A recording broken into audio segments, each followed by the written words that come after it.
All right, what's up, everybody? How's everybody doing on this fantastic Thursday morning? So yesterday was quite of a treat, wasn't it, for everybody? We had the S&P, the bonds, everything climbing to prices that were just insane. I mean, it didn't feel like it was such a big update, but it absolutely did when your platform crashed. So yesterday I was trading with this, which is the way to basically trade futures. But you can see up here, I got SPY in there. So this is SPY's future chain. But over here on the grid, this is the MES. So this is how you trade. This is how you trade futures. So one contract on the MES varies when it comes to buying power. I know that for a fact because, let's see here. All right, never mind. Maybe it doesn't. I was looking at the wrong thing earlier. But anyways, be careful when using this platform. Yesterday, I was in a short position on the S&P 500, and I got in it like around this line. All right, and then this platform turned into a bunch of code and jacked up blocks and black lines, and then it said something up in the right-hand corner I couldn't read because it was all jacked up with code. So I exited out of the position. By the time I was able to get this thing uploaded, I had lost a severely large amount of the platform, or of the actual money that we had. This thing was up to $500 before that happened. Now it's down to 164. So huge amount of losses. Now, that wasn't entirely contributed to the fact that by the time I was able to get this platform back up actually and get out of the position, I had lost a lot of money. And then I tried to take another short to regain some money, lost a little bit there. But the majority of the losses was coming from Roku and Chewy, and also Walgreens. As you can see, Chewy's down to $85. Walgreens wasn't down that bad, but I just decided to close it because of how terrible the chart looks and how bad it's just not. I bought this thing like over here, so I would need it to get up into $28, $29 to make anything really. So the point was it was an AI trade. All right, that and Chewy were both AI trades. Both of them, that has not worked out. This one was closed with a loss yesterday. I'm still holding Chewy because Chewy has earnings next week. And I guess I'm kind of just going to see what happens. And I am completely okay with losing the entire amount. But the main concern here is be careful when trading futures on this platform. It could just be my computer. I don't want to scare you, but I've not had any trouble out of the options. Obviously, options trade much slower, much better as far as, being able to take high probable trades and things like that. But as of right now, the MES is down a little bit on the short call I have, which is right here. So you can see that since it had such a massive up move, I'm down $63 currently. So not just the futures loss caused this. A lot of the positions that I was in was pretty badly in shape and still are badly in shape. So once these things get situated, then I'll get the profits built back up and we'll go again. And maybe I'll leave futures alone or maybe potentially trade it on the actual internet browser. So here is weeks. You can see right here, there is a description there is a link in the description. I always get that wrong, but there's a link in the description. It is fixed. It no longer is in Chinese, so you can get it in English now.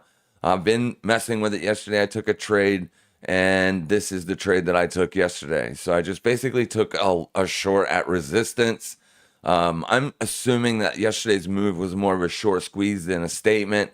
The bond market is trying to price in that the Fed is going to pause. However, we will get Fed speak tomorrow morning at 8 o'clock in the morning, I think, 8 or 9 in the morning.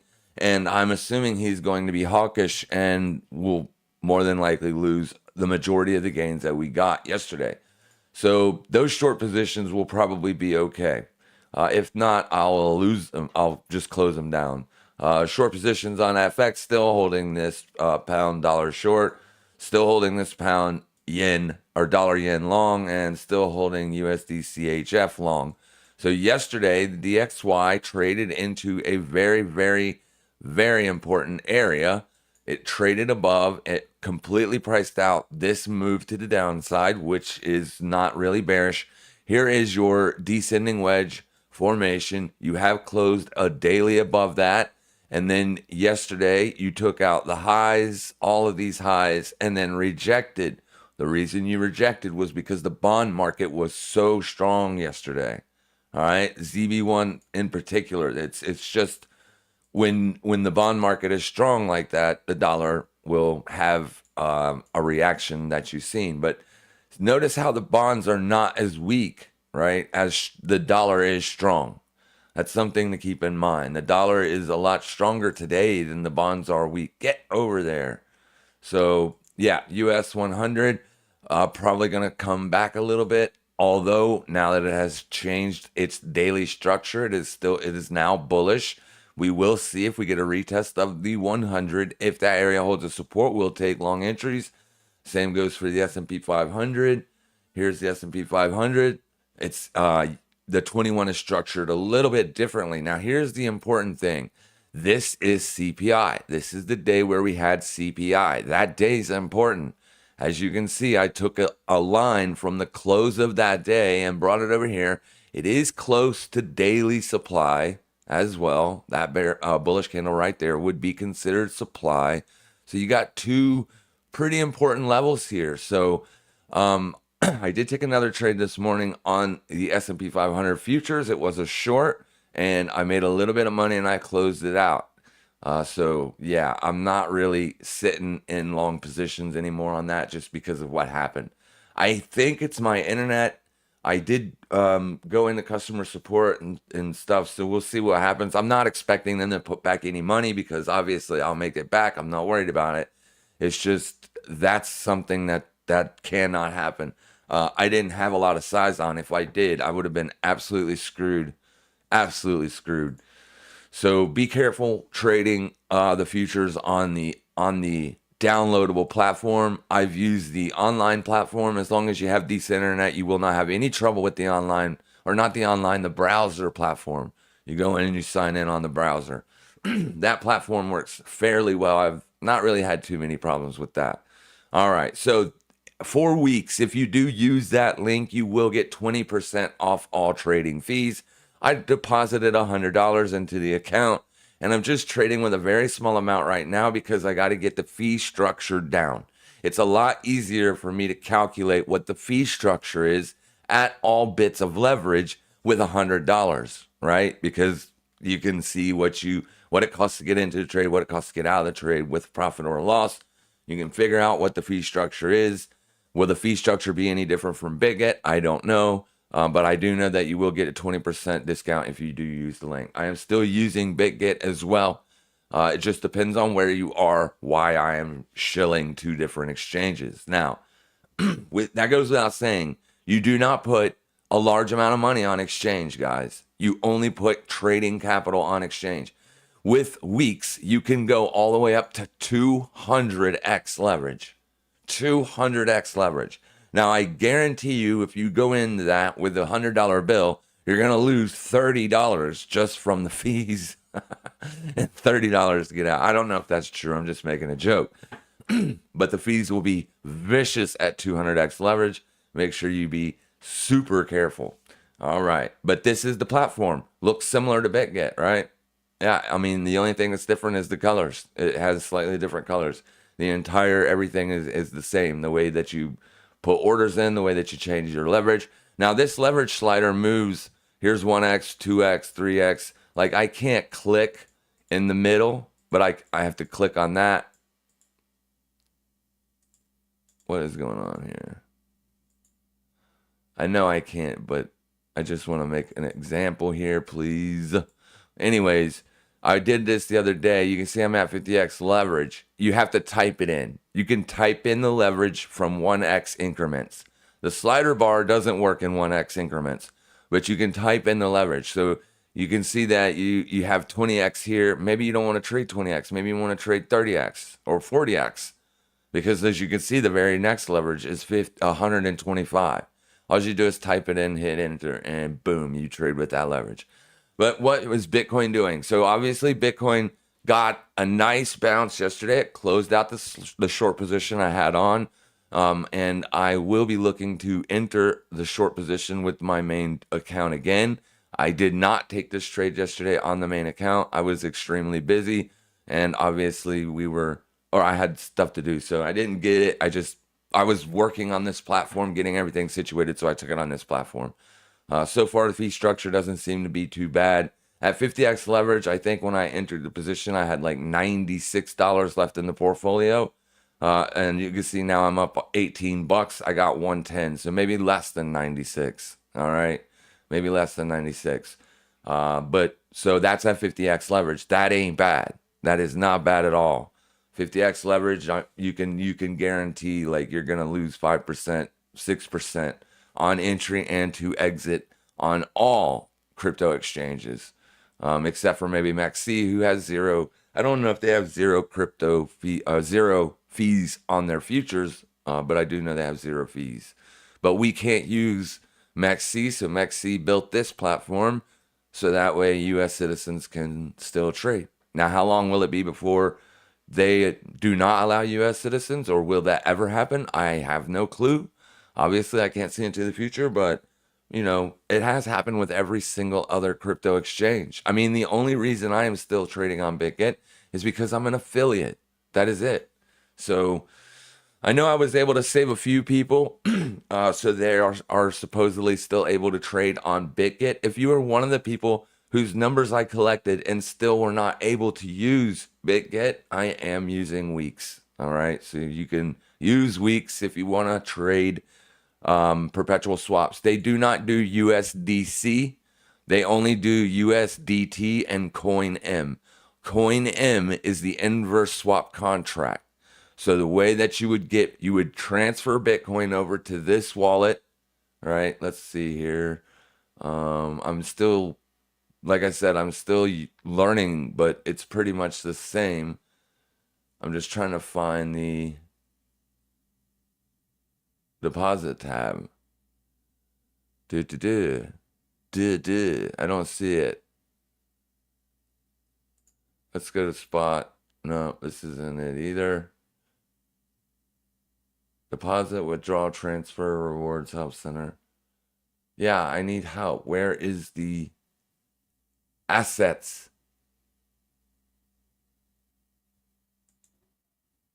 That's just chart settings. Where's assets?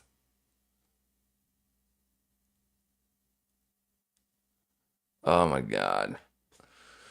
I know there's a way to get to it. I did it earlier, but there is an asset. Well, anyways, you go into asset, wherever it says deposit, click the deposit. Yeah, I don't even see deposit.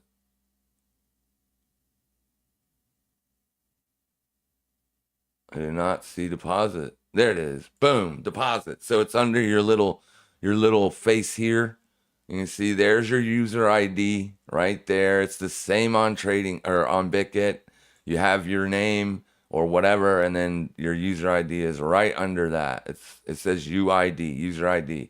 It's got a nice little handy dandy copy button right there. But anyways, you just go into deposit, and then the token would be Bitcoin, and then it will give you an address. This would be your address.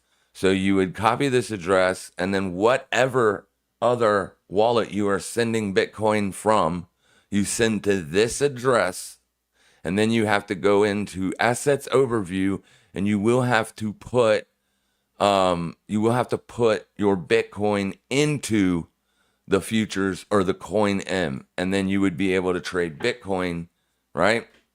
And get paid with Bitcoin or lose Bitcoin.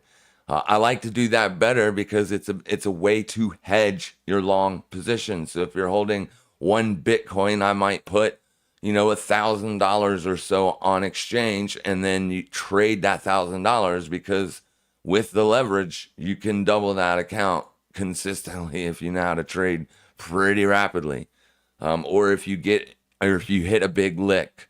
So when I started doing it, obviously I was doing it on another exchange called KuCoin back over here. All right, so I hit a really good lick there, obviously. So and then here with Bitget, I transferred the funds out of KuCoin, put some funds on Bitget, and hit that, and that was levered. That was levered up. So yeah, I literally almost made as much as I was holding on a hedge. That's not typically how hedges are supposed to work. Hedges are supposed to only help you lose less, right? They're not supposed to gain.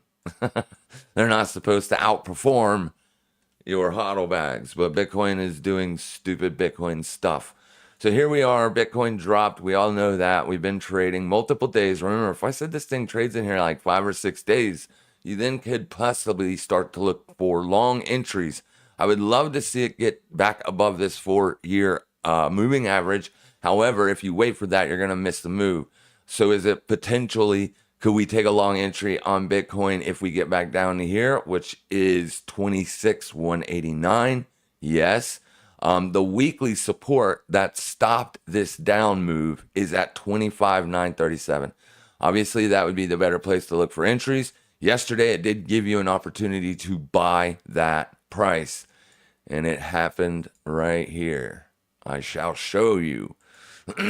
So, yeah, you don't typically always want to buy this price, right? Because you're going to eat stops sometimes. But then it does give you an opportunity, right? Those are the times that you're typically wanting to look to buy into these levels.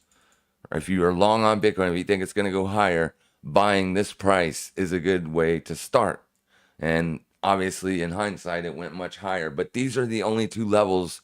This is the only level of support that we've been looking at since Bitcoin made its crash. Well, since its drop, it wasn't a crash. Looked like a crash. It was a 12% drop. So pretty hefty drop there. And yesterday's move to the upside only got up to around 2% before it pulled back, and it pulled back rather hard. Let's see what time that is. That's 1500 hours.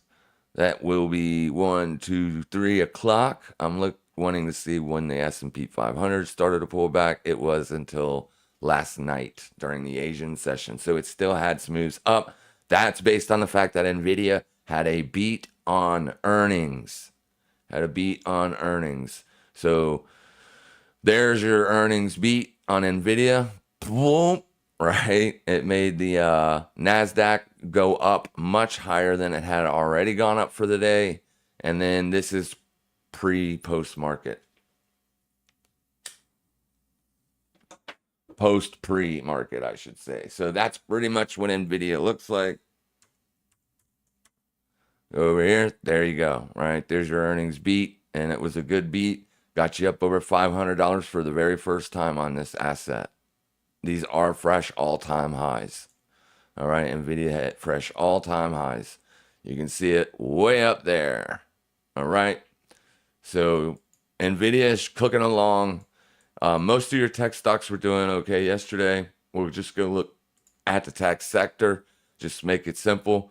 There's just yesterday's move. You can see that you're gapping way up based on NVIDIA's news. Like NVIDIA's news helped a lot of tech companies get a huge bounce post-market. Let's go see which ones. Apple is gapping down at 180.97. So roughly right there around that white line. Amazon gapping up slightly. AMD gapping up slightly.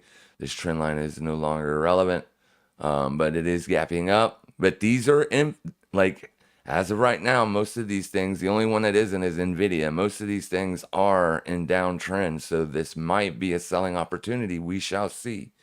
I will look to. I already have short S&P 500 calls, so that's one thing right there. That position is down because of the big day we had yesterday. But all I need is for days to go on. A few days, 2-3 weeks, if that position will be making money, pretty much, unless the S&P 500 gets close to the 46.65. Not the S&P 500, but the MES. But yeah, and let's go look at Google. Not yet made fresh all-time highs, but is moving to the upside. So a lot of tech stocks still look good. Intel, it pulled back a little bit, but remember, Intel hasn't been really trading like most of your other tech stocks that keep using the word AI every time they have earnings.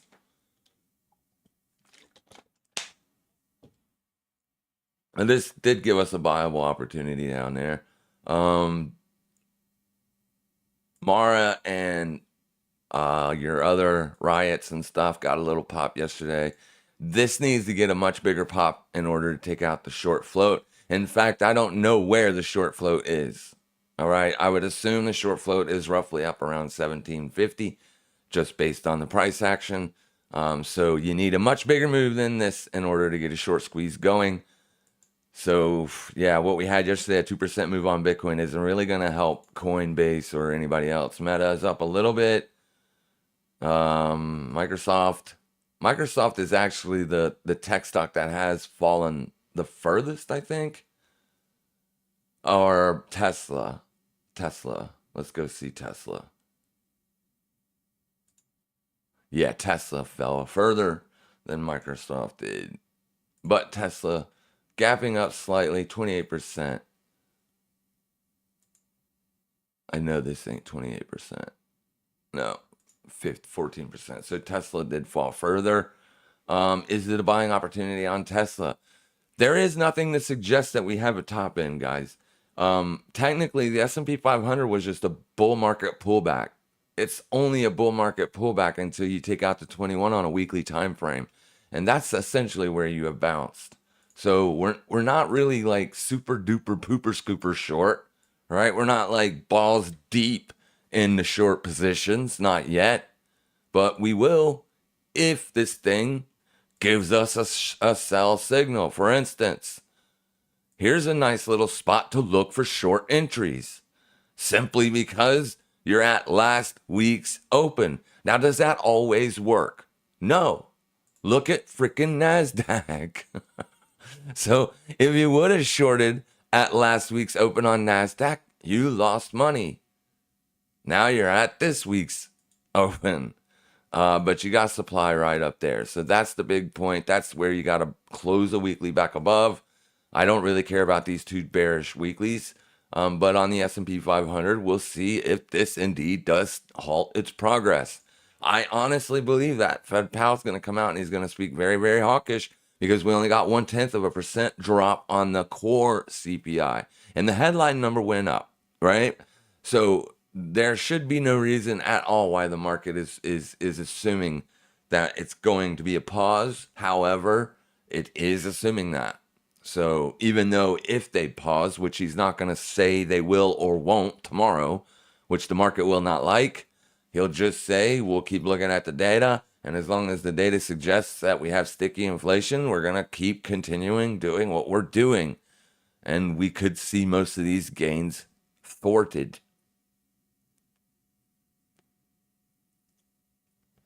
All right. So keep your eyes peeled. But I am going to look for short positions on the S&P 500 potentially today. We'll see how it opens. Do we go up, make a fresh daily high, and do we come back into yesterday's range? If so, then I will be looking to play at least down to the midpoint of yesterday's candle. I do believe we could get a pullback down to 44.29-ish. Will it happen? I don't know, but it could. All right. I do like the fact that the dollar is nice and strong again today for short positions. All right. I honestly thought that the dollar was going to break out yesterday, but it did not. Yesterday, it had that big move down. That's because of bonds. A lot of people thinking that the dollar is going to reject here, but it has not shown any signs of rejection. In fact, if it closes above, not yesterday, but the day before its close, you're going to have a higher close on the daily time frame. It will be a legit breakout. Yesterday looks just wonky because it was trading up in the 103s. So yeah, we are expecting it to break out. I wasn't. Obviously, I was obviously super bearish on the dollar all year until this happened right here. This thing should have came back up, tested monthly support, and then rolled back over, but it didn't. So that means that there was a lot more people sitting down here ready to buy this based on a descending wedge formation. Descending wedge formations are looked at as with bullish breakout potential. We did look at Tesla and Nvidia, but we'll look at them again, I guess, if you missed them. Well, I didn't really analyze them. I was just looking at them. Nvidia, just leave it alone. There's no way you can get me to buy this stock. There's no way I'm paying $500 for a stock that just at the beginning of the year was trading for $148. All right? It has had a magnificent run. They are making a lot of money. They're a good company to own. But down here is when I was telling you to buy them. Do you short this? Hell no. You're just going to get ran over.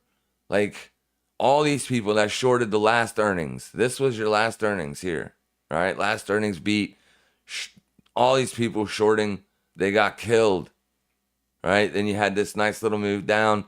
Then straight up. This looked like earnings was going to be sold off based on the way that price went up there, made a fresh high even before earnings. But no, you got earnings and boom, you're up to $504. 504. So, I mean, there's nothing to do with it. Like you can't long it because you're paying insane prices for it.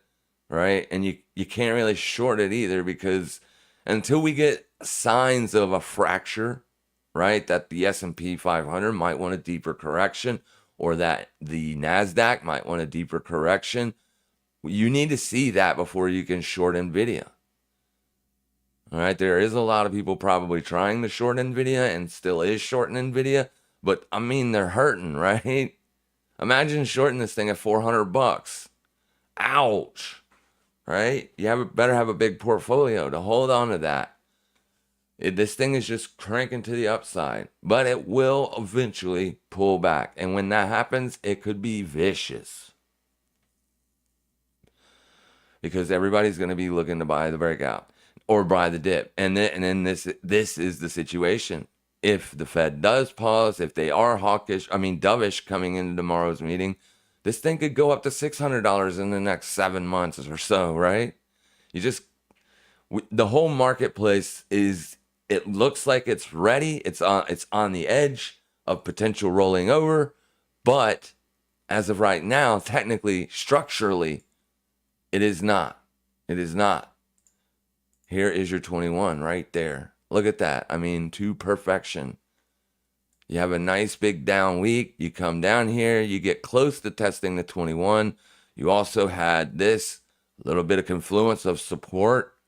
And then this is where we are Thursday of this week.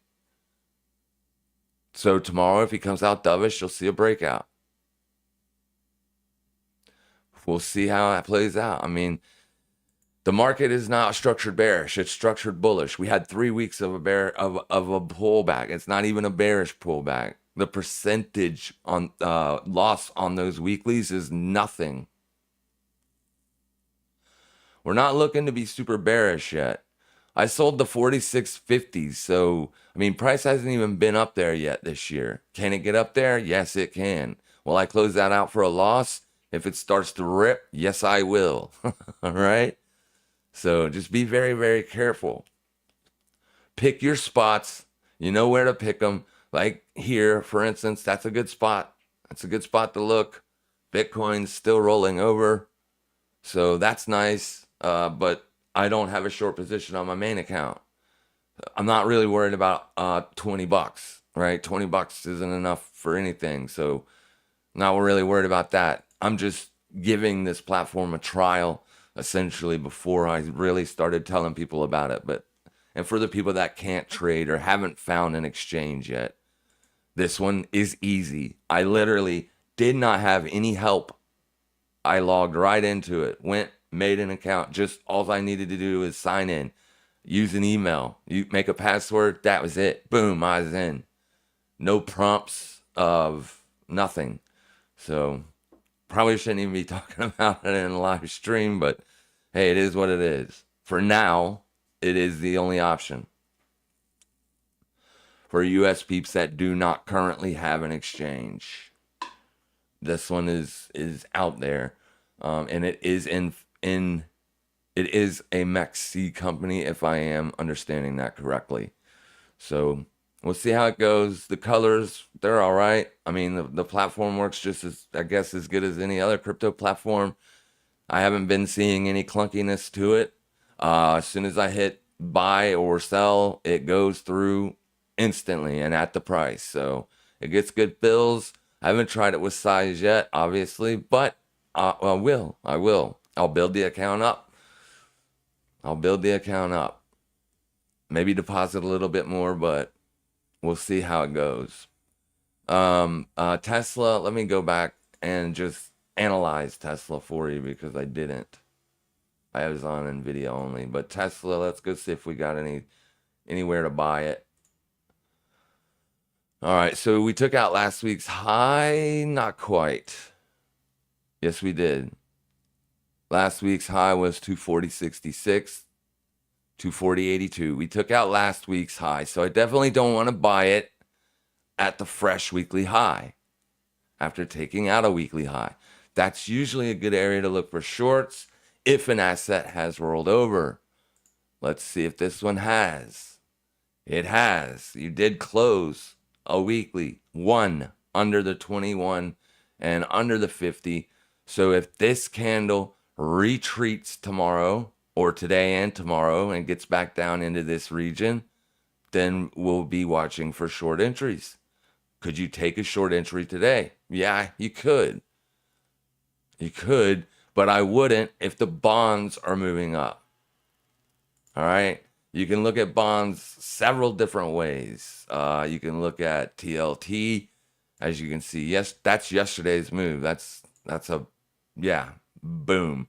Or you can look at ZB1 exclamation point on Thinkorswim. That would be /ZB, which is the 30-year bond futures. All right. This is the yield. There's the bond. So if we get another explosive moves on the bonds, I wouldn't be shorting any stocks, or at least I wouldn't be shorting any tech stocks in general. Tech stocks. There are stocks out there that you can short, and all you got to do is pop up this little hot list right here, and it's going to bring up all the losers, right? All the losers on the day and the percent they have lost. Now, technically, do I want to short something that's lost 30% already? Not really. Not really. And this is at what looks to be fresh lows, all-time lows. It is a garbage stock. They split it when it was probably still already, it was a 1-13 split. Yeah, it's garbage. So, I mean, just look for garbage. If you're going to short anything, short garbage. There is one that people are talking about on Twitter. Well, Mark Cohodes or whatever his name is. This one he thinks will go to zero. So wait, because technically it's not bearish. Technically, you don't want to look for bearish entries on this. But yes, you can. Right here would be a fantastic spot to look for bearish entries. What does that look like on the daily? $31 exactly. So if you want to watch Trupp for potential shorts, 31 bucks. Do they have options? Let's see. I think they don't have weeklies. Yeah, they have options, but they don't have weeklies. And there's not really much premium in there to sell. I mean, I guess there is. Down here at 9%, that's in the money. That's a 15 delta. You could still get close to 57 cents. 57 cents if you could get filled. And that puts you up over 42.50. 42.50's up here. So if I was going to short it, I'd probably short it that way. In fact, I might, if it gets up here, I might take that position. But the market is closed, so these quotes might not even be correct. I think I looked at this when the market was open and seen that there just was not enough liquidity in it, and there just wasn't enough premium in it. Yeah, there's nothing in open interest.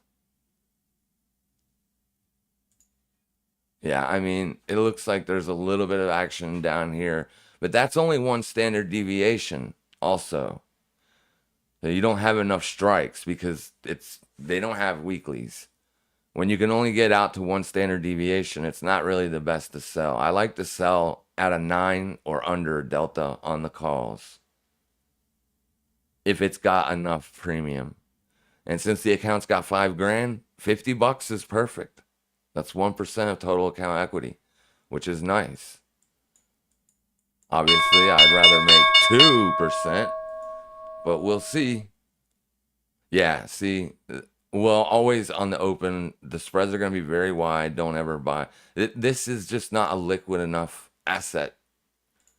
So you'd probably just be better off shorting the shares. Shorting the shares. $31. Watch that for shorts. It has a high short float though, so that means if it does get cranking, it could rip. I think it's got a short float of 25%.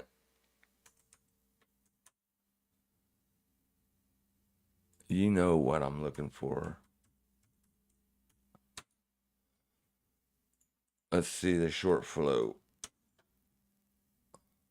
27% now. So yeah, people are shorting it. All right. I have not done any due diligence on this company, but Mark Cohodes thinks they're going to zero. So, and he's a pretty good or a pretty well-known short seller on the street.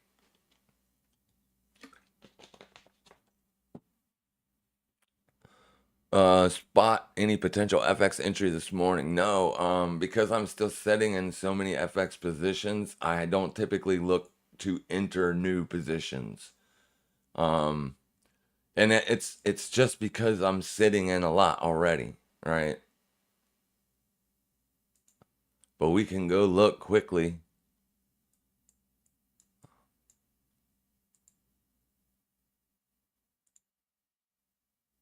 Maybe Aussie yen, but this would be based totally on yen strength. You need it. If you don't get yen strength, then this short will not work.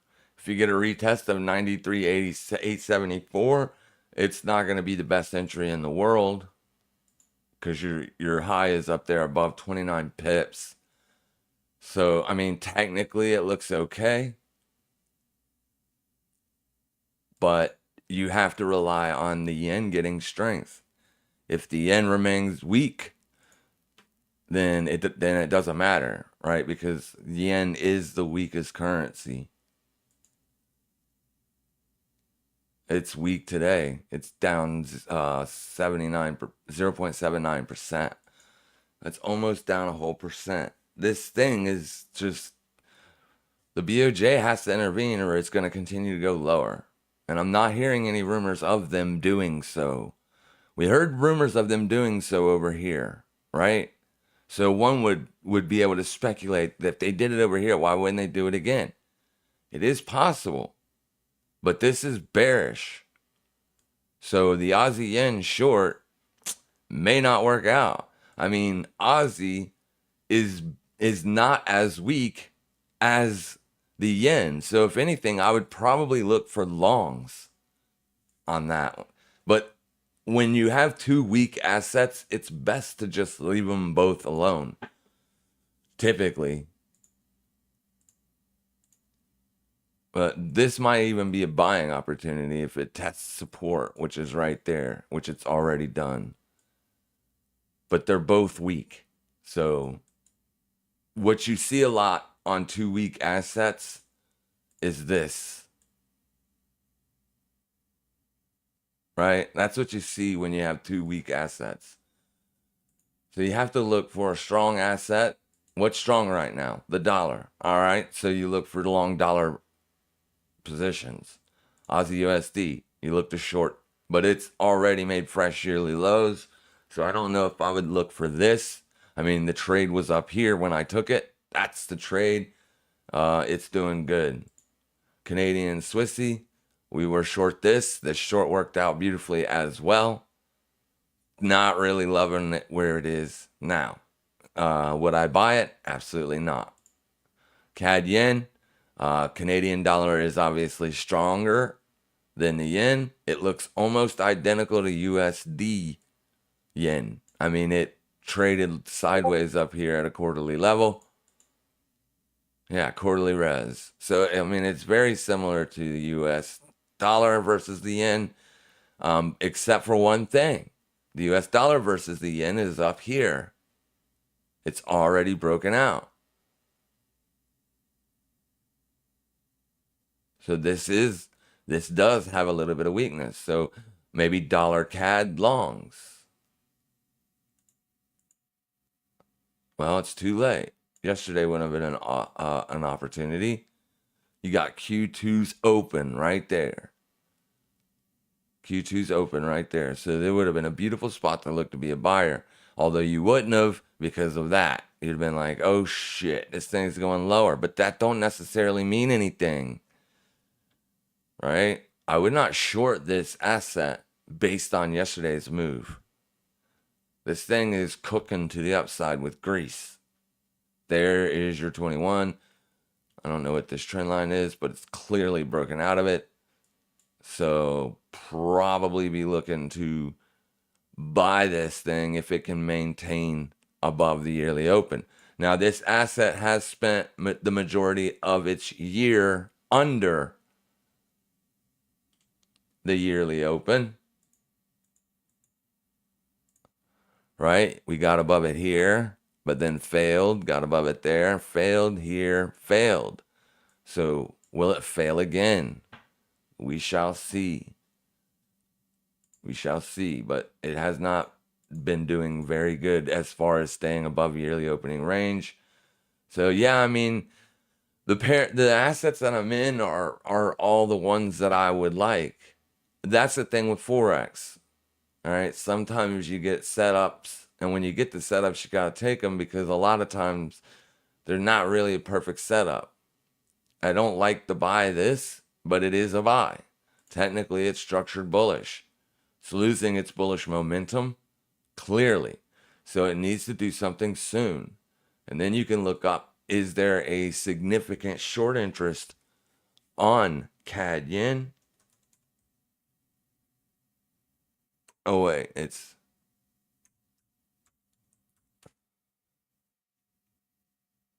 that is not it.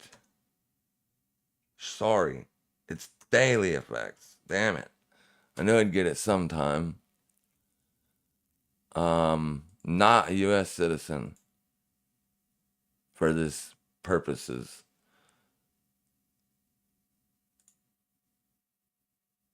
All right, so we want to look for CAD yen right here. Where is the little bar? It's not showing me the bar. I don't care how much daily change. I want to see how much. See, it's not giving a signal. It's not saying anything. So let's click it and view more on CAD yen. Why isn't it showing us? I don't know why it's not showing us. USD JPY, 76% of clients are net short. So that probably means there's a lot of people net short on this as well.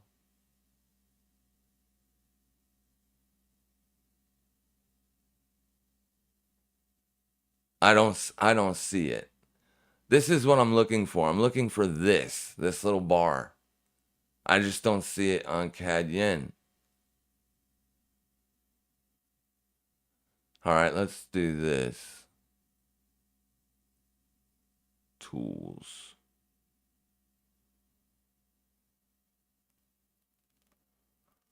I'm looking for market sentiment.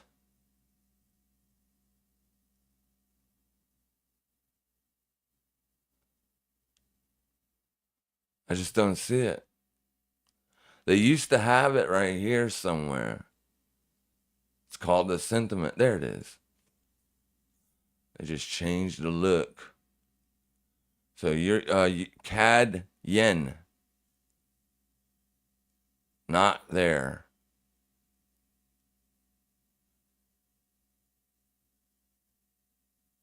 It's not there. All right, whatever. So there's a high short float on USD JPY. We'll assume it's the same for Canadian dollar, Japanese yen. But I mean, this thing it's definitely not performing as good as USD JPY. That could mean something, couldn't it, in its own right? It's still long, but I mean, you know how we roll. You're in the Discord. Once we lose this, once we lose that yellow line, then we start looking for shorts. Doesn't mean we think a top is in. It's just we look for short opportunities. All right, so Euro Aussie. This is based on Euro strength today because the dollar, no, Euro weakness. So Euro must be much weaker than Aussie.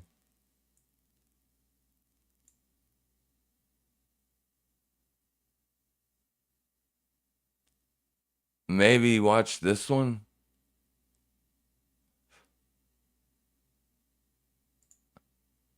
Yeah, maybe this one. You could potentially short this. Short it for Euro weakness, not so much Aussie strength. Aussie's weak as well. As long as dollar is strong, Aussie's going to be weak, Euro's going to be weak. Euro's going to be much weaker based on the fact that the Euro carries so much more percentage in the basket. Well, Aussie is weak today. Euro is weaker. No, Euro is at 0.3. Aussie is at 0.5. Yeah, short Euro Aussie. Stop loss, 25 pips. This is on Oanda. So we want to short at 16520. Stop loss, 25 pips with a 1%. Let's go 15. Not 215. 15. There we go. Let's sell it. All right. Sell limit. See how it's at my order right now, but I didn't. Oh, no, it's not. My order is down there. Let's bring this down a little bit, shall we?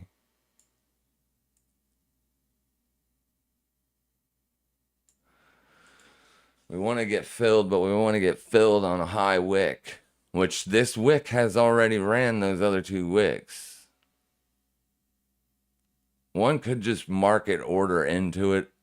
Oh, wait. But notice I haven't got filled yet because it has to be 2.4 pips. Now I'm filled. Now I am filled. That's last week's open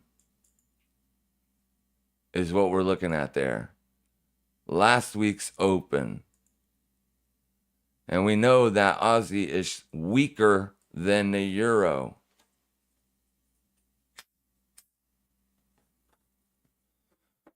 Yeah, I like it.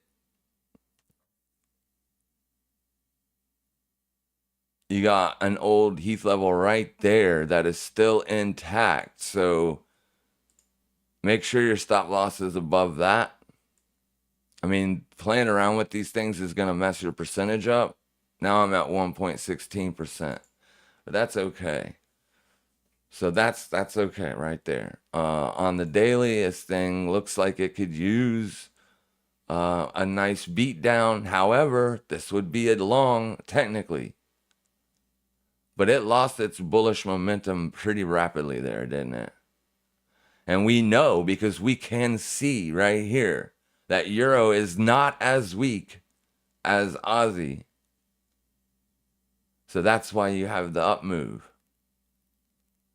The dollar continues to go up. Euro get weaker. This might not work out, right? It just might not.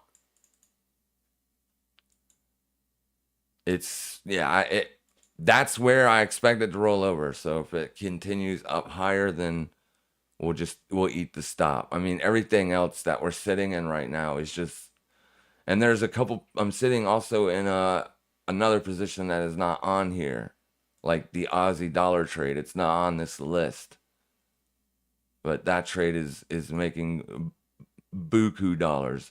This trade is not. This trade is not making buku dollars. Yesterday, I should have took profits. Let's just go ahead and do it. How do you take profits? It's simple. We're going to buy half of 92. So we're going to buy 45,000 units at market. There we go. So now it can come up and stop me out, and I just do not care. I made a lot of money on that trade already.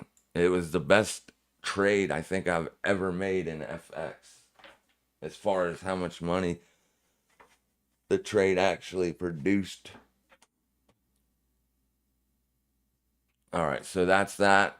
USD Swissy though, right? This is a way we can play dollar strength. This thing has been getting, what the hell is all this?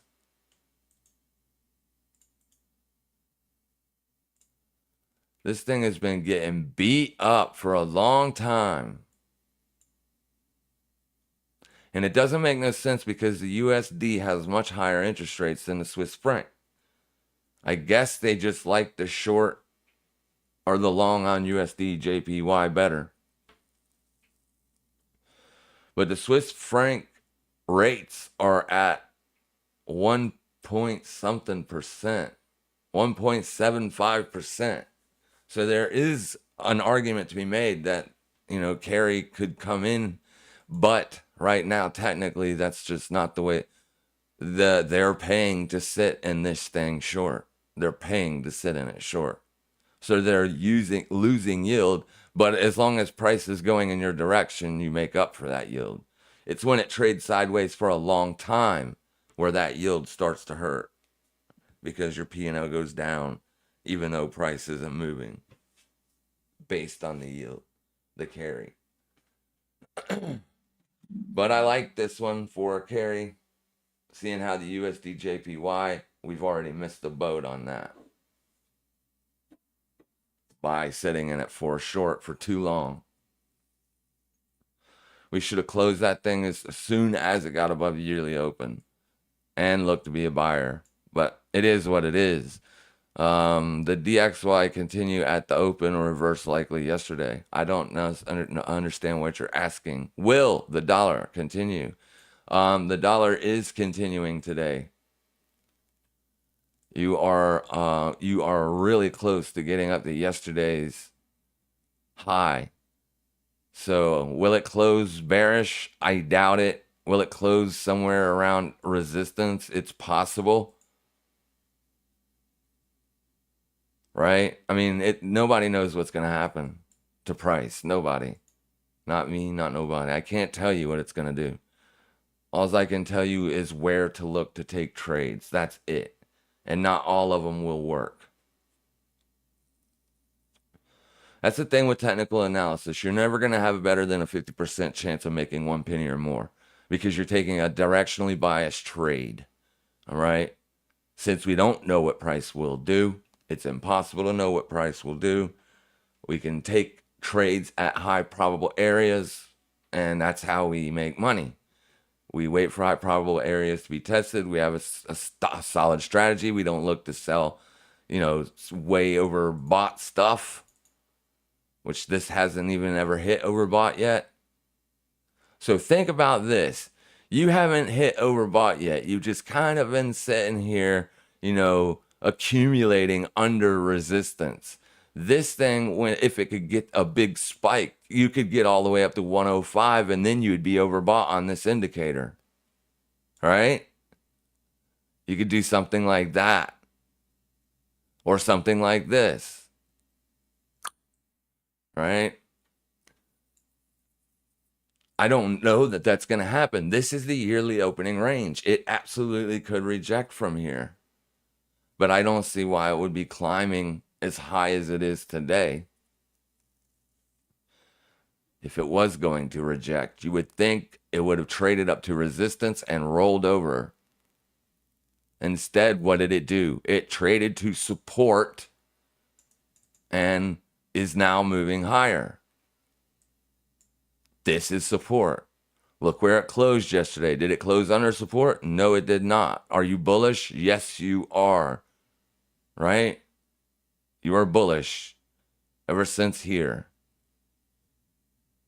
This was a nice pullback to the moving average. It didn't get to it, but it got close enough for buyers to say, yeah, I'll take this. And yesterday it traded down to support. Today we opened, which was yesterday evening. It opened, traded down, took out the low, and then boom, up she goes. That makes the euro look like that. One could have shorted the euro 3 days ago. On this day right here. That's when you would have wanted to take the short on the euro based on the structure. That's the day that stopped me out. Because I think we got short over here. And this day stopped me out. I should have immediately went long. But that probably happened well before I was awake. Yeah, it rolled over at 3 o'clock. If you just shorted the high at the 3 o'clock candle, just short the close, use the high of that candle, or stop a little higher. London session and all that jazz. Could one short this? It's an hourly time frame versus a quarterly level, right? I mean, it has held before. We broke down, got back above it, and we broke back down. I wouldn't take this short. My profit target would only be there. Is it 20 pips? It's 22. Yeah, it's right at 20 pips.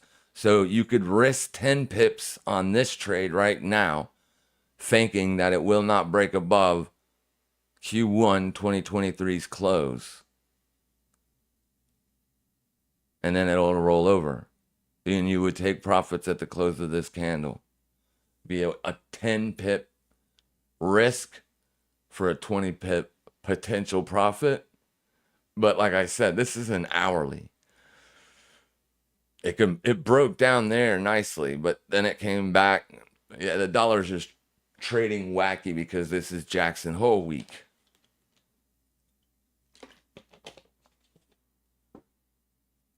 It is kind of what I expected. Just wanted to clarify my silver position from last stream. My entry was off weekly support. My short-term target was daily res. My $28 target is my end of year target based off others. Yeah. See, that's the problem with taking targets based off of others, because those others might not be real traders, right? They might not be. When you watch YouTubers, me included, and you have people you follow on Twitter, just keep in your mind that over 70 or at least 78% of those people are losing traders. Okay? 78% of the people that you subscribe to and follow, 78% of them lose in trading. They make money other ways. Even especially if they have a huge following, they make money. They don't need to trade. Right? You can make, like, if you have a good score on YouTube, a 50,000 view can pay you up to $2,000. If you could drop 50,000 view videos a week, you're making $6,000 a week. My stepfather is a superintendent for a huge concrete company that builds water, sewer plants, and water treatment facilities. Huge company, right? They do big projects, like $30-40 million projects. And he's a superintendent. And that's about what he makes, right? He makes about $5,000 a week, but half of that goes out to taxes. So he's only pulling in $2,500 a week. But like I said, if you could do 350,000 view videos a week, you're doing freaking better than most people. You don't even have to trade. But end of year target on silver isn't happening.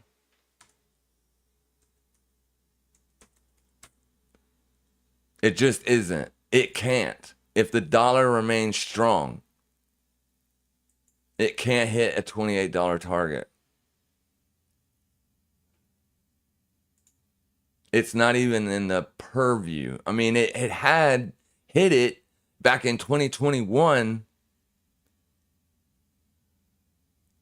I mean, at best, my target would be 26.41. At best, if I had an end of year target. That's at best what it would be. Because of resistance. That's the highest you've been able to close a quarterly candle since April of 2013. That means there's a shitload of supply sitting there. There has to be a lot of demand for silver in order for it to go up with the dollar. If the dollar goes up, I don't know the dollar will go up. If the dollar fails, then it's possible. Anything's possible. But you're expecting it to go beyond resistance. And that's something that I strongly suggest you don't ever do. Like right now is the time for this thing to do it. It's dancing around its yearly opening range. Yesterday I had a big day because the dollar had a big down day. Now, why is the dollar up and silver isn't?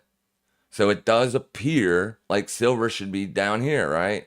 It's not. It doesn't trade 1-for-1 with the dollar. So maybe people are buying it. Maybe people are buying silver. What does gold look like? But your entry is okay. My entry was off of weekly support. My short-term target was daily res. If you enter weekly support, so you entry was down here. And daily res would be all the way up there. That's not a bad target. That's not a bad entry, not a bad target. It's been strong all week. All week while the dollar has been dilly-dallying. So one of these are a liar. One of these is a liar. Either the dollar's lying or silver is lying. But yeah, always look at the bigger time frames. The quarterly charts are really good to pick targets. Like 2617 would be the highest I would expect this to go. Why? Because that's as high as it went last quarter. That's where it rejected and became bearish. Now, remind you, that's coming off of a nice bullish quarter, right? This thing was super bearish. Then it tagged quarterly demand, and then boom, it was bought up. Then you made a bullish move to the upside, right into what? Resistance. And then you failed and then closed bearish. There's 1 month left on this candle. If it closes under the yearly opening range, I would assume this is going down. At least back down to this low, 2215-ish. So it just matters how this thing closes. You got 1 month. So the end of September, this needs to be above this yellow line. But it has had a nice couple days there. And if you fib that range from swing high to swing low, you're going to be right in the area where people are going to start looking to short it. I mean, perfectly in the area where people start to look to short it. This whole block from this yellow line up to that blue line is an area where people look to short. Yesterday was a very good day for silver. So bonds went up. Maybe people are buying this, right? This has a very good, strong day on the same day that bonds do. And what bonds look like today is this. So maybe that's what people are doing. They hedging. I like your entry, bro. I do. I like your trade. I just don't like your year-end target. It doesn't mean it's impossible. It's just, it's a long ways to go. But if it has a breakout and a short squeeze, it could do it. So you see how you have a nice big strong candle here, and then you see how this is a very little candle? It looks like it's being bought up. Look at this. Big strong candle, little candle, right? That's about the only similarity with silver and bonds is yesterday. But I'm just saying, it could go up. Let's check out gold. Since we're looking at silver, we might as well look at gold. It is not as strong as silver is, which is odd. Silver structured bullish. This is not.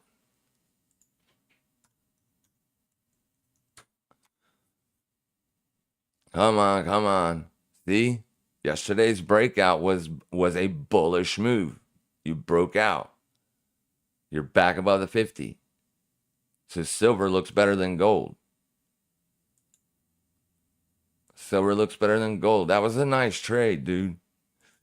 Nice trade. Because this is a CFD more than likely. So you're trading it pretty much like a Forex trade. So good stuff. Good morning, Pixel Property. Fibs, Elliott Wave, chart pattern, but most of all fundamentals. Given bricks. Yeah. I don't care really about any of that stuff.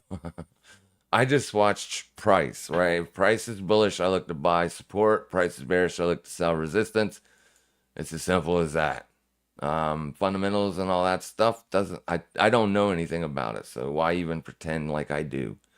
I'm a price analyst. I analyze price, and you'll find that I am one of the best price analysts you will see out there in this world, in the internet world. Bitcoin still pulling back. Still pulling back, but that was a nice bullish move. If it can hold support here and get some a nice thrust to the upside, that would be fantastic. But the S&P 500, man, I should have, yeah. S&P 500 don't look so good. Don't look so bad either. That was a huge freaking move. Oof. Oof. Ooh.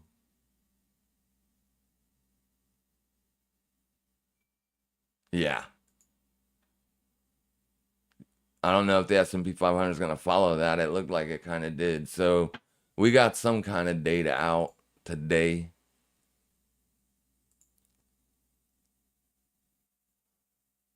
Core durable goods at 8:30, but that happened just now. Initial jobless claims was at 8:32. So I don't know. Maybe some people are speaking, but not the Fed. The Fed don't speak till tomorrow. So we'll see how this works out. Nvidia short? No. I mean, you can do it if you want, Brian, but I ain't. I just can't do it, man. Looking at that, I would assume Nvidia fell. It did. But it still is trading above yesterday's close. So yeah, I mean, if you were able to short at the open, you made money. Good. Take the profits and move on. But it's just a 50-50 chance. A lot of people's going to be taking profits up here. This is fresh all-time highs. But is it enough to get this thing moving, to roll over, to get back down into the 450s and under, right? That's where we need this thing. We need this thing back down in here, so that way we can look for shorts. See? But the problem is it did do that. But it totally exceeded to the downside. It took out last month's range to the downside and last month's range to the upside. That's a bullish engulfing. Will it close? There's 7 days, 6 hours left. No matter what, as long as this thing closes above 464, this is going to be a bullish engulfing. It's already an engulfing. So it's already there. All right. The body does not have to engulf the previous range. The range has to engulf the previous range. That's it. The price range. This is an engulfing candle. Whether it closes bullish or bearish will determine whether it's a bullish or bearish engulfing. But for it to be a bearish engulfing that I would look for shorts on, this thing would need to close down here, which is highly unlikely to happen in the next 7 days. Can it? Yes. Today could close down here. Tomorrow could gap down here. And then the next day could gap down there. It absolutely could happen. But I'm not betting on that happening. But if it gets back under 467, we can look for shorts and we can target 425. You just essentially close the gap there is all you've done. That was your old all-time high. Then you made a new all-time high, just gapping up, sold off, but it's still opened up there. So you just essentially filled the gap. Doesn't have to get all the way back down here to fill the gap, because this is part of that gap. Price traded in there. It opened at 481.35. It moved up 40 cents and dropped. So this gap is filled. Be careful. Brent Johnson, dollar milkshake theory holding true so far. Yeah, but it's still just a 50-50. I know he's got a lot of stuff backing it up, but understand that a call is only always 50-50. Only ever 50-50. The dollar's got a lot of resistance at 120. A ton of it. 119.45. what he's saying, if it happens, the freaking country is going to be doomed, dude. It'll be doomed because our currency will be too expensive. We can't, and it's not going to hold any weight or any worth. It's just going to be expensive. Expensive dollar will definitely make asset prices cheaper.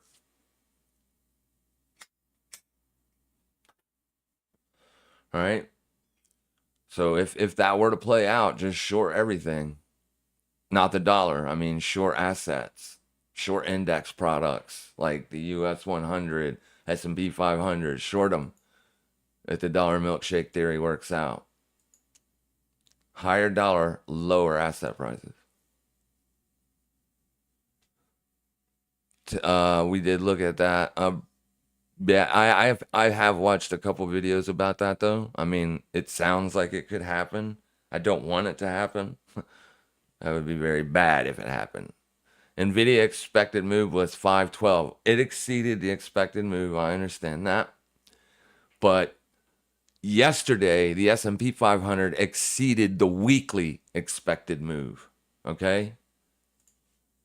The weekly expected move.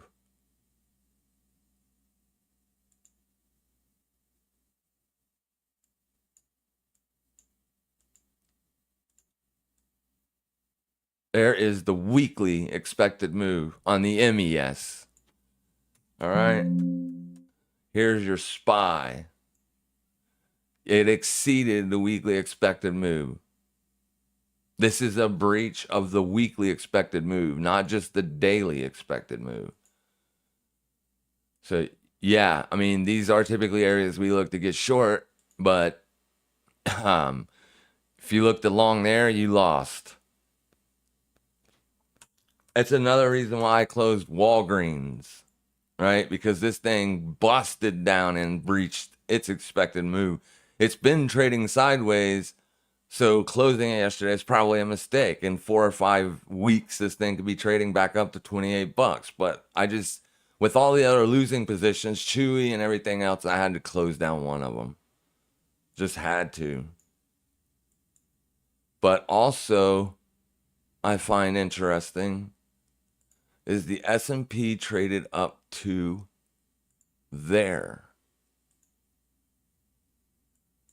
Oh, which is the quarterly resistance here. Yeah. I'm missing out on this short. I had a short in it this morning up here.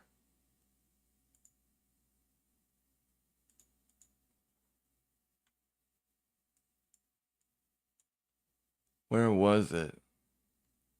It was right in here. I took a short trade and I was only aiming for the low of day.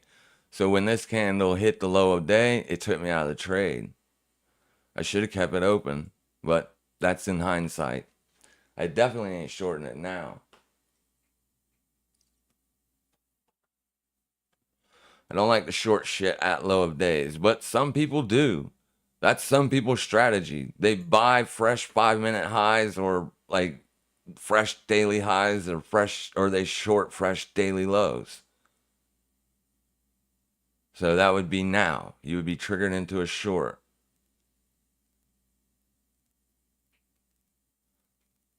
With what's happening to Bitcoin, looks pretty good. This thing continues to go down as much as it did yesterday, I'll double the account.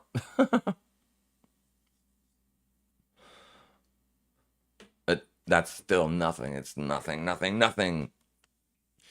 Nvidia expected move. What's up, everyone? What's up, Fabio? Heath, could you look at MES you use? Wait, could you go through the MEAS? This MES? Yeah, it's let's go to the grid because that's where you trade it. It's the same as the ES minis, the futures, right? Except the ES mini futures contract costs like $4,000 each. So in order to go short 2 contracts on the ES mini, you need $8,000. This requires like 350 bucks, 200 bucks, something like that to get long one contract. So let's say we're going to buy to open, right? Buy to open at limit. You can see right here, it's going to debit $263.25. That's pretty much what it costs.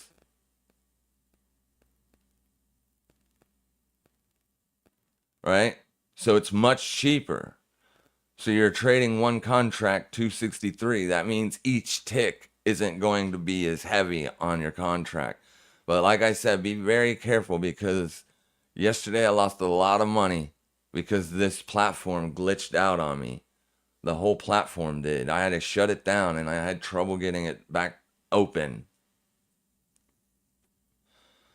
My internet is terrible here. So what I had to do is I had to go turn on the other modem, because this platform won't work if your internet's less than 6 megabytes per second download speed.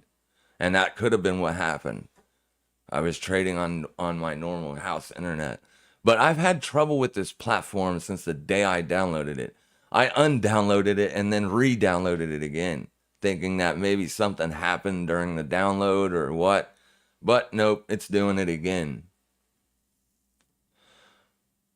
But option trades usually don't last but a day or so, a couple days, 3 days, something like that. But if you're going to day trade the futures, I would say day trade the MES. If your platform doesn't have the MES, Thinkorswim also does not does not use lower prices on the MES either. So if you go over to Tasty, there's a link in the description. Open up tastytrade. Tastyworks, tastytrade. It's tastytrade now. It used to be Tastyworks. And trade futures on this platform. If you got good internet, you shouldn't have any trouble at all. You can put stops. You can do anything. You can market in, limit in, a stop market, stop limit. You can place limit. Like when I took that short this morning. I think I took it like in here. I immediately put a limit to get out of the trade when a fresh daily low was made. So literally it was just a couple ticks, right? I'd say it was like on this candle test, so like 44.72 down to 44.63. What was that? 9 handles. Well, not handles, but $9. $50 is a handle. So it would be just $9. So I think what I made was like $30. Not much. But obviously, if you got a lot more money than like in this account, it only has $5,100, 5,194 to be exact. With my buying power, I would rather do this. Right now, my option buying power is low because I got a short on Roku, short on Walmart, and a short on MES. Or did I close the Walmart? I closed one of them. There's Walmart. There's Roku. Chewy's a long option strategy. These 3 tickers are short options. This is a long option that I was playing on earnings. Okay. I bought a put on the Qs. This thing is going to expire worthless if it doesn't get in the money. It says it's in the money. It'll expire today. It's not in the money. So I'm going to close this trade out here real quick unless the Qs drops more. So I don't take a big loss. That's the main thing. Just make sure your losses are limited to 1% of your account. Sometimes you're not going to be able to do that. I could have done that with Chewy. I could have closed out Chewy when I was only losing 50 bucks. Now I'm losing 106. This thing has earnings in 6 days, so I might as well just lose the entire amount, right? It would be a $200 loss, but I'll make that back up. I'll trade futures here and there, and I'll make it back up, right? The P&L today was negative 50. Now it's positive 38. So the money I lost, I'll make back. It's not a problem. But now I'll make sure that I do things much differently. For instance, set a stop loss, which is what I did not do yesterday. Set a stop loss always. I have a bad habit of not setting a stop loss because I'm trading here. I'm at my office, so I got all my monitors pulled up, all my charts and everything. So I don't usually need to set a stop loss. I can set in a little bit of nasty water before I end up putting a stop loss. To be honest, I didn't put this stop loss on until this morning. I sold this last night, went to bed. If this thing would have went like up to here, I would have lost the entire $100. Probably less than that. Up here, they probably would have liquidated me. But I only put the stop loss on this morning. You can't move it down. Like, I like to be able to move my stop loss just by dragging it. You can't do that on this platform. It stays put. Wherever you put your stop loss in at, that's where it stays. You have to physically X out right here. Just click that and close it down and move the stop loss. They may change that in the future. But as of right now, it's the same as Bitget, literally. Only it doesn't allow USDC. Well, that's the only downfall. But with Binance liquidating all of its USDC, I don't know if I want to use USDC anymore. I still do have USDC on Bitget. Not much, because I did, when they started booting all Americans, I took most of my money out. Yeah, I only have $1,000 on Bitget right now. And it was less than that. It was only $500, so it's traded itself up to almost a little over $1,000. It's not much. I'm not trading Bitcoin with a lot of money right now because Bitcoin ain't really doing anything. I mean, it did have a big down move, but we caught that. That's why the account's up big, like almost double because of that move. That is still open. That short position is still open. If we take out this high, I'll close half of the unrealized profits. But we'll see how it plays out. Let's see where the Qs are now. Yeah, baby. Keep going. Keep going, baby. What was that put? Did anybody see it? It says it's up $9. It says it's in the money, but when I looked at it, it is in the money. This is in the money. Duh. It's in the money too.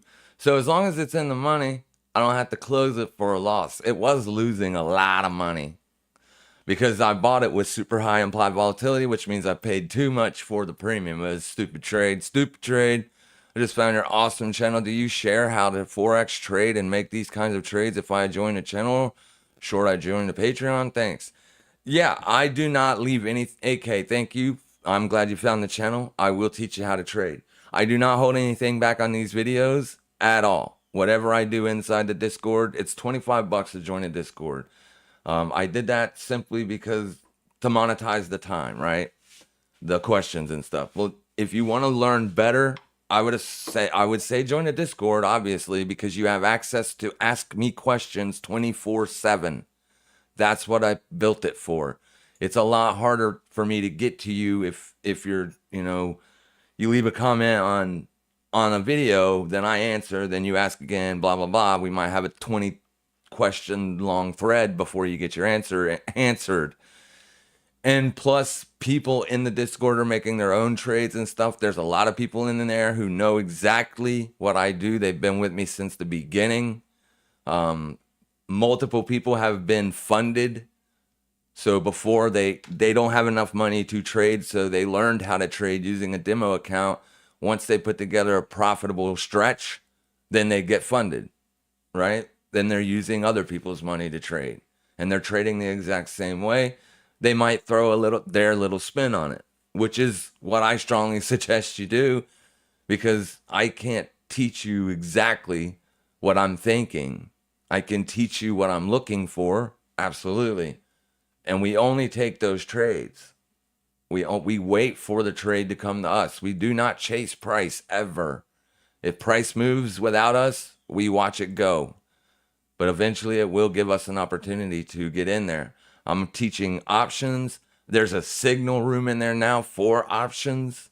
All right. I do take trades like this pound dollar trade or pound dollar short that we took live on stream, just like we did today on the, what was it? Euro Aussie. How's that thing going? Wasn't it Euro? Yeah. Euro Aussie. Same thing, right?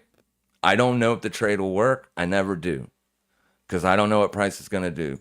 But we wait for price to hit these high probable areas. That's where we execute our trades. Sometimes they work, sometimes they don't.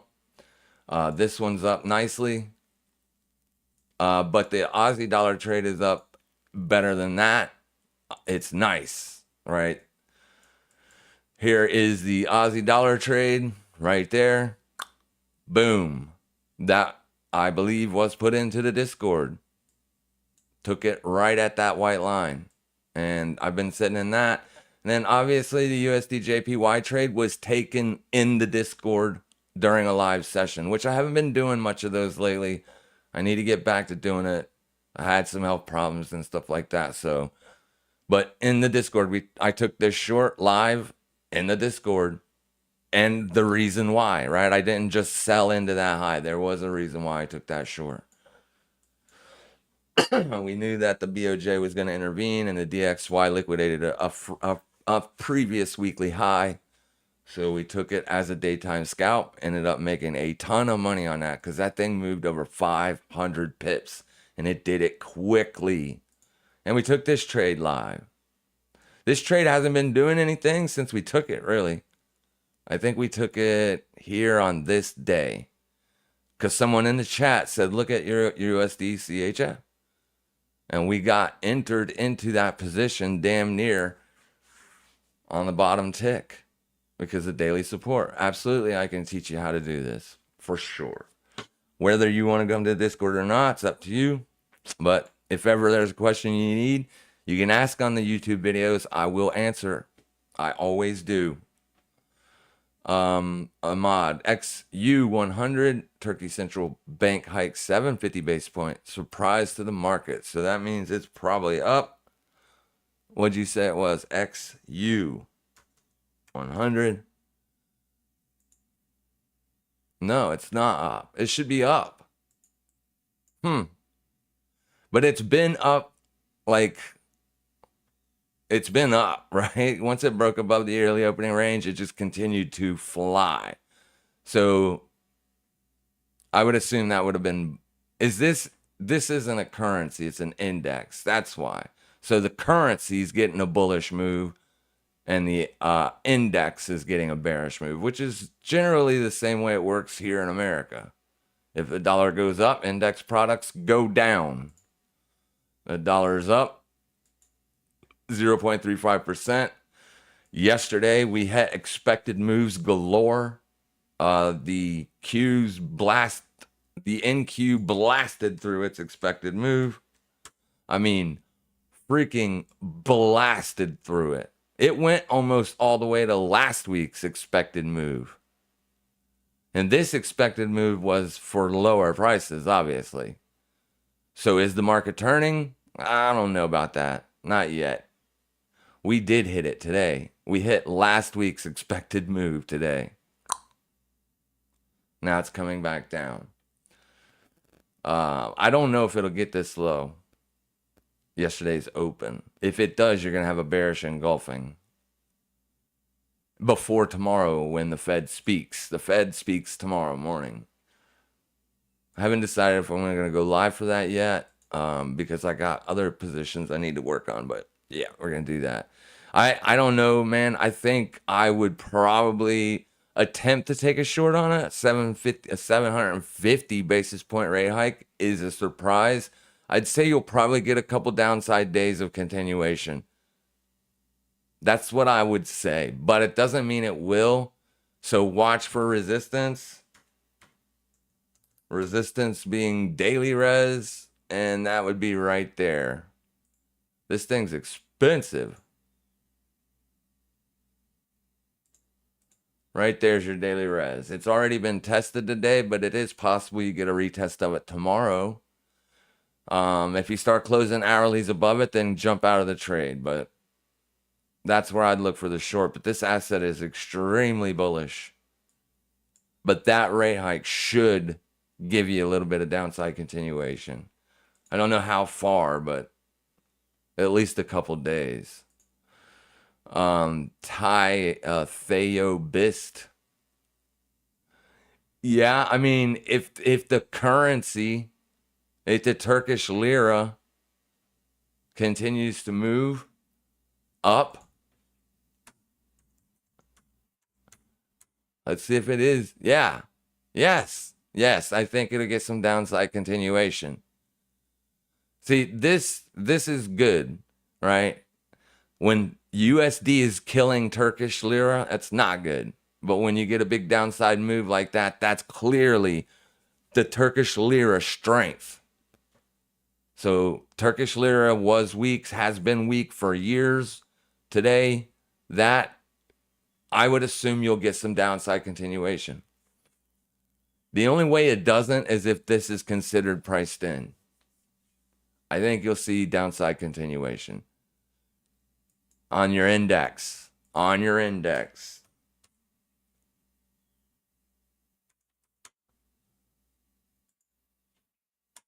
it's not that. It's XU100.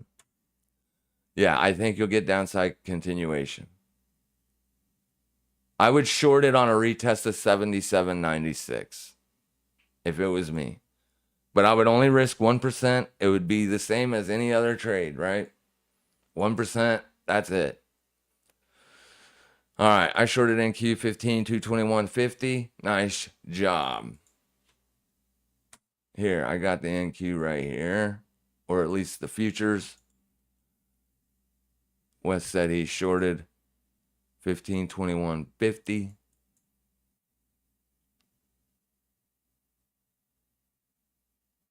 Roughly in there. Nice. It's going lower. It's going lower.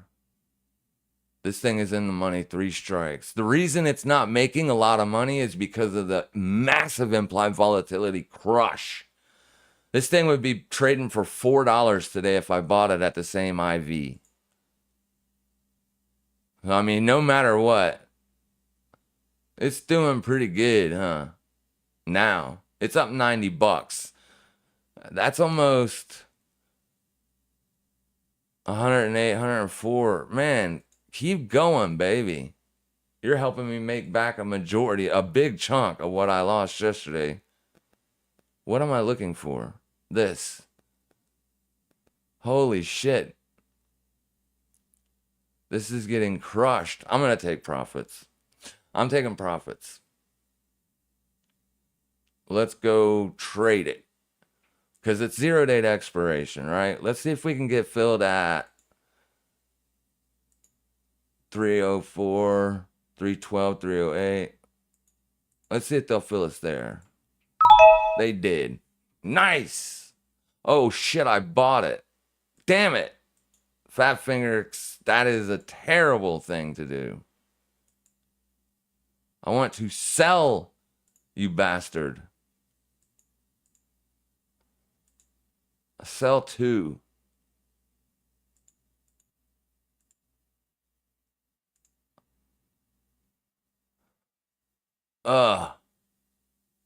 It needs to go up. I want to get out. That was a mistake. That dropped the profit down a lot. I got to get out of this now. 3, $73.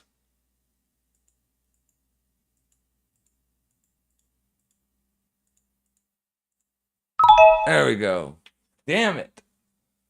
That sucks. That's a fat finger mistake. It happens. Holy shit, what a terrible, terrible trade. Damn it. See how bad that costly, that was so costly, it's not even funny. This thing was up $90. It was bouncing between 90 and 70 bucks. I accidentally bought a second position. Oh my God. Oh, that's a rookie mistake. That's a rookie mistake. Holy shit. Roku was down almost $100 yesterday. It is up now. Wow. Bam. Where's Walmart at? Ooh, it's broken out above resistance. So I need to close this one. Maybe I'll hold it a couple more days because I sold the call, right? I sold the call. So as long as it's staying under wherever I sold it, it'll make money for the time. It's only down 25 bucks. So I'll hang on to it. But this Chewy trade, it is pissing me off. This thing is see, with yesterday's huge mistake, today's huge mistake, it's really destroying my P&L. I should have closed this trade. When it hit 50 bucks, I should have exited this trade.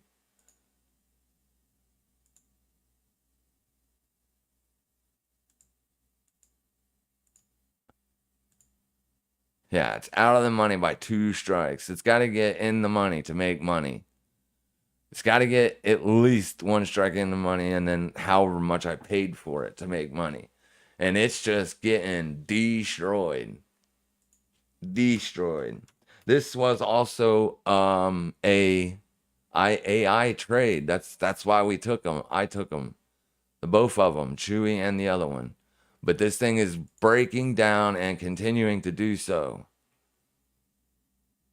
See, it needs to come all the way back up here for me to make money.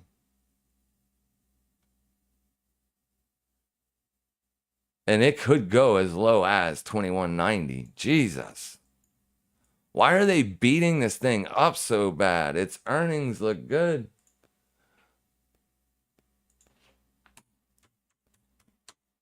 Let's see.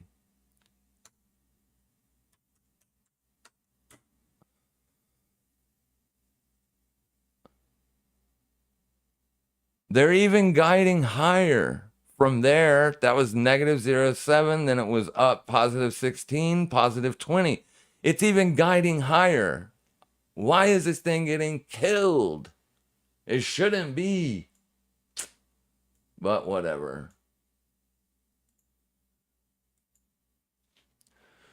I'll wait for a bounce and I'll close it. I don't think I want to take this thing into earnings because it's a free fall. This is the 3rd straight down day in a row. I mean, it's freaking gapping lower. Look at that. That's a gap lower. It gapped all the way down to here. Traded up to fill the gap and then bye-bye. Where's the S&P 500? Or the 100. What do we got here? Let's go back over here to Market Watch. So it's not even a terribly bearish day. I mean, 57 stocks are advancing while 44 are declining.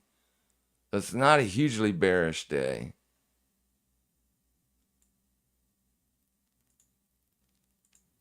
I just didn't like yesterday's price action at all. I mean, it was just weird for it to get such a big, massive rip like that. Anyways, I made 40 bucks on the trade. Whenever you can make 1 penny or more, you did good. Forget about the mistakes. Don't worry about them. Like that mistake I made, I don't even care anymore. It's gone, right? I made money on the trade. That's all you're supposed to do. You take trades, you make money, you grow your P&L. All right, guys, we're going to have to wrap it up. Yeah, I am fully transparent. Thoughts on Euro? We'll look at Euro. Global uranium ETF. Yeah, I guess gold is just cooking. Is this the yearly open? No.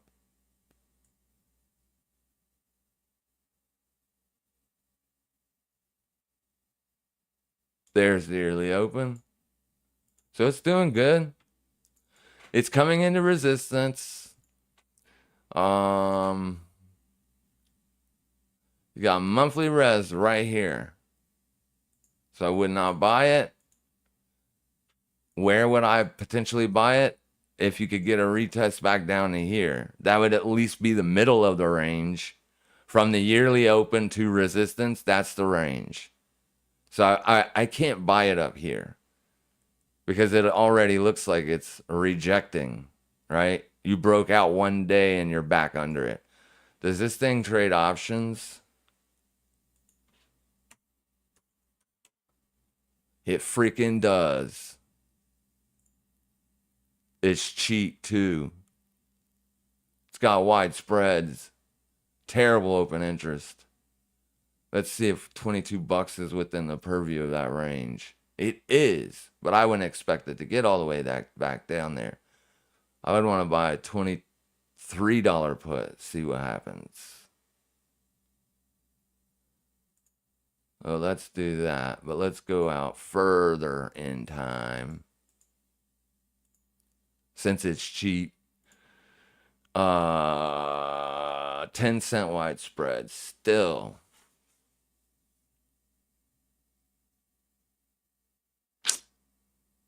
That's too much. If I can get it for under $1, I'll buy it, but I need it.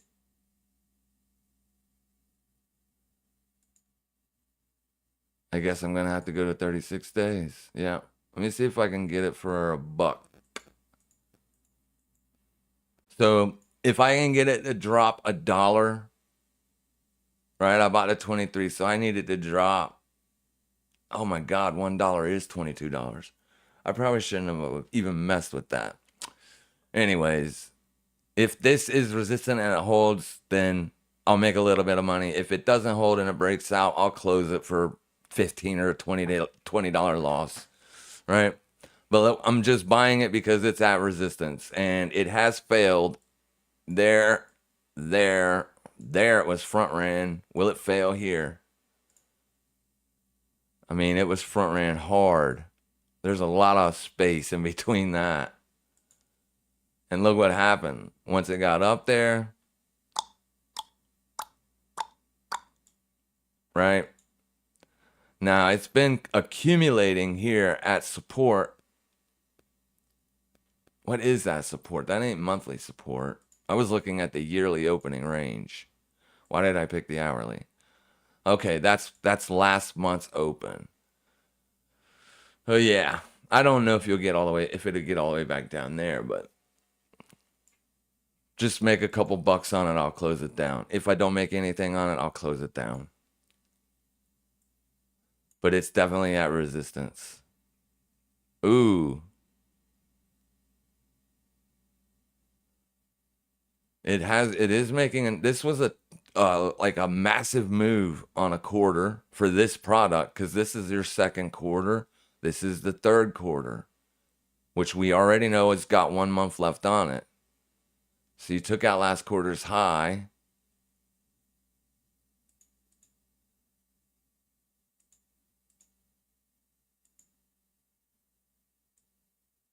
Yeah, 2 days ago, you took out last quarter's high, and then you got bullish continuation. That actually looks good. It might be trying to break out here. I wouldn't buy it there, though, is what I'm saying. Like, if I wanted to buy this, I would have bought it, because, like, this is all August. Like, you could have bought it on this day right here, or on this day. I mean, hell, it opened at the 50 EMA with a level just under you. And since this thing barely moves, I mean, 2177 we'll call the open. There's 2164, so it's not even, it's like 12 cents. That would have been an easy long trade. You look to buy at support, always. Daily support, monthly support, weekly support, just something bigger than support, bigger than a day at a day or higher. Those are the support levels to look for. Weeklies, monthlies, quarterlies, yearlies, right? Yearlies, Bitcoin resisted it broke down because of a yearly supply zone. This white line, that is where supply is sitting. It got above it, but it couldn't stay above it with any kind of bullish momentum. This was our first time, and then it just slowly came back and then broke down. There's clearly a lot of supply sitting above that. And Bitcoin is already back to yesterday's open, almost. So what does that make us at? $73. That's on a $100 account. Should we take profits? Yeah. I mean, Jesus. That's a 78% return. Yeah, I think it's safe to say we should take profits. But it's going to bounce. 26,080. Take profit. 26,080. All, not all of it. What's this? 76%. Oh, that's awesome. You can move this in 1% increments as well. Sweet. That's fantastic. I understand. I know how to do this, bro. I'm not new. Although watching me work in that options account would make you think I'm new. All right. And does it fill us? No, it didn't get to 2680. I was watching. It got real close. 2684, we filled. Boom. Now we just move our stop loss to break even. 26,494. 26,494. And we want all of it out. Understand. I know. All right, there we go. Now we cannot lose money on this trade, and we made minus $24 from 63, and that's what you'll end up with. Not bad, right? 147, something like that, if we were to lose all the unrealized P&L. Right? Not bad. 50% total gain on equity. Yeah, good stuff. You and your fat fingers. I do it all the time. All the time. All right. Lots of red today. Yeah. Like it. I like it. Why? Because I was freaking short as hell in this account. I definitely like it. Definitely. I don't like the Chewy, but this MES EZ3, which is the same thing as this MES U3, these are just different expirations. This U3 is a monthly and the Z3 is a weekly. So it's the same product. It's the MES. This is a short call. This thing was down $80 last night. So you can see that it's coming back, right? Which is good. Roku cannot be up $39.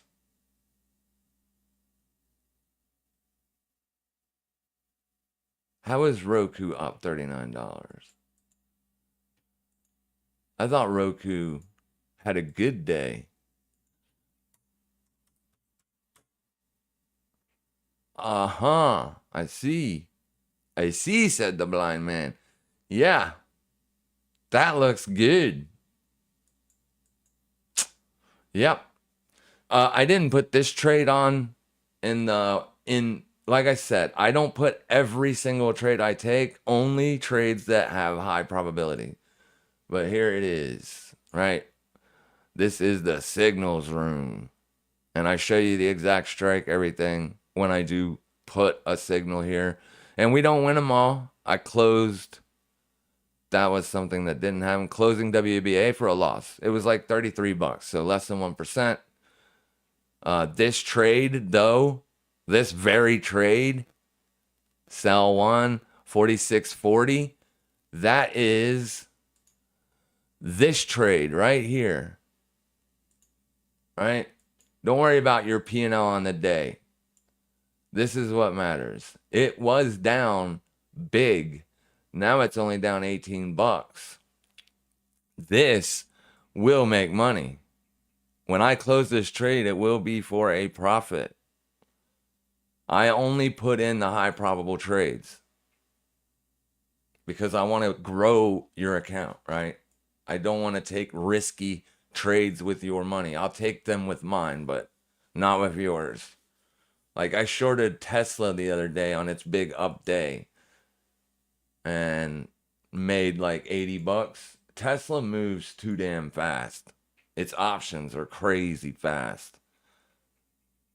I mean, just one wrong slight move to the downside and you're long, you're gonna lose money. All right. Lots of red today. Did something come out of Jackson Hole? I'm assuming so, but I don't know what. Tomorrow will be the big thing, Michelle, because we'll get the Fed speaking. Powell will speak and he'll come out and he'll be hawkish as hell, no matter what the bond market is saying. I don't know that he will. I'm just saying. Bitcoin trying to slip under 26K. Your take profit target for Euro Aussie. That would be 2-to-1. Euro AUD it's always 2-to-1. I didn't really look at it. So right now we're at a 1-to-1. I just took it based on where it was. I took it right here when we started the stream.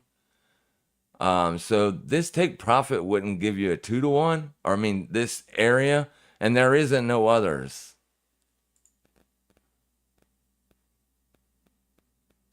That would be probably a 2-to-1 right here. 168221, you can take profits.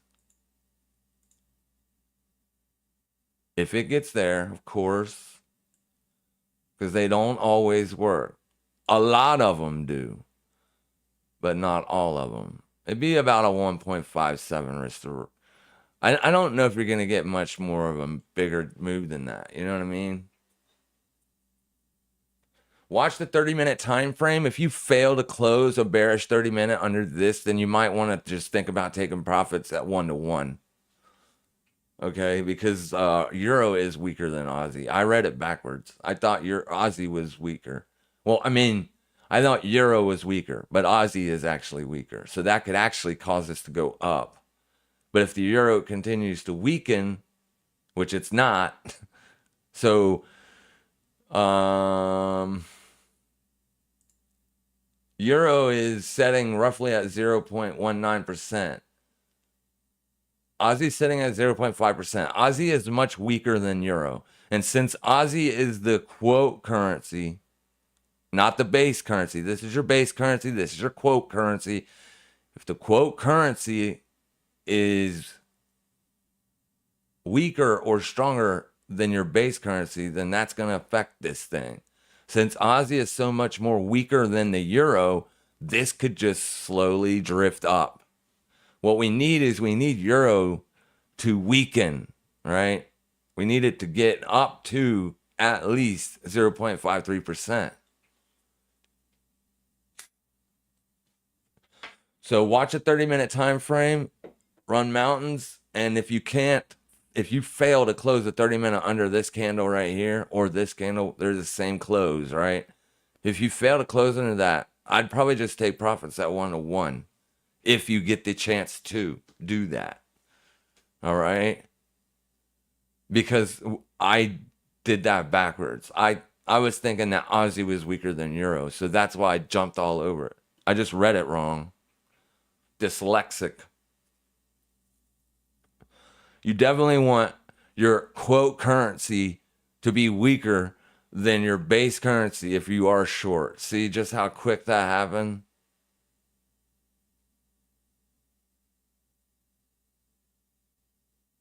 Yeah, so this trade might get stopped out. It's these numbers right here that I'm looking at. I'm looking at Euro and I'm looking at Aussie. And I see that Aussie is weaker than the Euro. So inherently, that's going to make this asset go up. As long as the Euro is stronger than Aussie, it goes up. If Aussie is stronger than the Euro, it goes down. That's how Forex works. I read it wrong. I read it exactly the opposite. So yeah, this one might be good to close. Just close it. But if you're willing to risk the 1%, then just hold it. You never know. If the dollar continues to rock and roll to the upside today, then the euro will weaken, and it might, yeah, I mean, you didn't close above resistance here. There's your resistance, intraday. Intraday resistance is here. So you got to see, do we close the 30-minute above this, or do we close the 30-minute below this? If we close it above it, you got 7 minutes. I would close this out. If it closes under and looks good, like it's going to continue to lower, then maybe just hold off. But definitely if you get a 7-minute close above, just close the trade. All right. You're welcome. Good morning, traders. I will be joining the replay crew. We're wrapping it up. All right. Thank you guys so much for your time. Thank you for subscribing. Where are you? AK. Thank you for subscribing. I really appreciate it.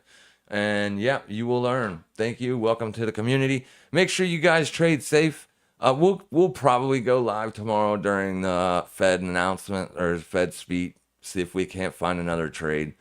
But until then, make sure you guys trade safe, trade smart, and as always, happy trading, everybody.